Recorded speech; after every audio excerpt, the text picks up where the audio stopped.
తిరుమల శ్రీ వెంకటేశ్వర స్వామిని జులై నెలలో రికార్డు స్థాయిలో భక్తులు స్వామివారిని దర్శించుకున్నారు.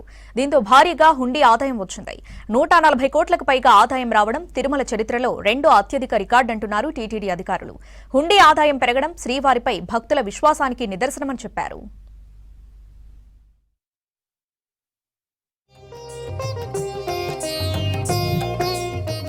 కలియుగ ప్రత్యక్ష దైవం తిరుమల శ్రీ వెంకటేశ్వర స్వామి.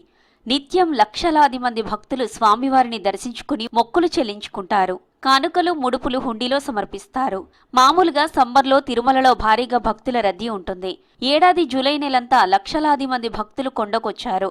దీంతో జూలైలో హుండీ కానుకలు రికార్డులు సృష్టించాయి. టీటీడీ లెక్కల ప్రకారం హుండీతో 140.28 కోట్ల ఆదాయం వచ్చింది. ఇది తిరుమల చరిత్రలోనే రెండో అత్యధిక నెలవారీ హుండీ ఆదాయం. జూలైలో భారీ రద్దీ కారణంగానే హుండీ ఆదాయం భారీగా వచ్చిందని చెబుతున్నారు అధికారులు.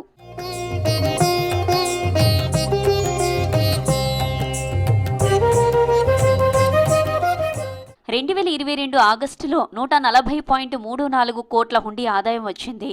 ఇది తిరుమల చరిత్రలో అత్యధికం.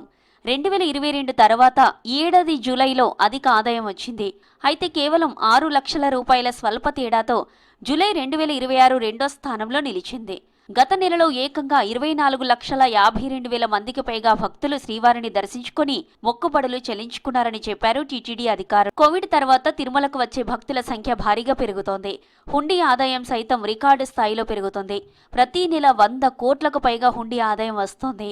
టీటీడీ చరిత్రలో నమోదైన టాప్ 10 నెలవారీ హుండీ ఆదాయాల్లో 2022 సంవత్సరానికే 5 స్థానాలు దక్కాయి.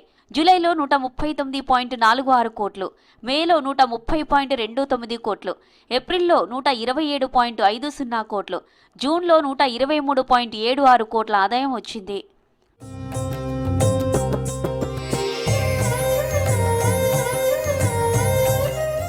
భక్తులు సమర్పించే ప్రతి రూపాయి దైవసేవ, ధర్మ ప్రచారం, అన్నప్రసాద వితరణ, విద్య, వైద్యం, గో సంరక్షణతో పాటు అనేక ధార్మిక కార్యక్రమాలకు వినియోగిస్తుంది తిరుమల తిరుపతి దేవస్థానం.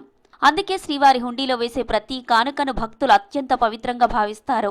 ఆదాయం పెరగడంతో పాటు టీటీడీ భక్తులకు కల్పిస్తున్న సౌకర్యాలు మెరుగయ్యాయి. శ్రీవారి దివ్య కృపతో తిరుమల క్షేత్ర మహిమ రోజు రోజుకు మరింత విస్తరిస్తోందన్నారు టీటీడీ ప్రపంచ నలుమూలల నుంచి భక్తులు స్వామివారి దర్శనానికి తరలి వస్తున్నారని చెప్పారు.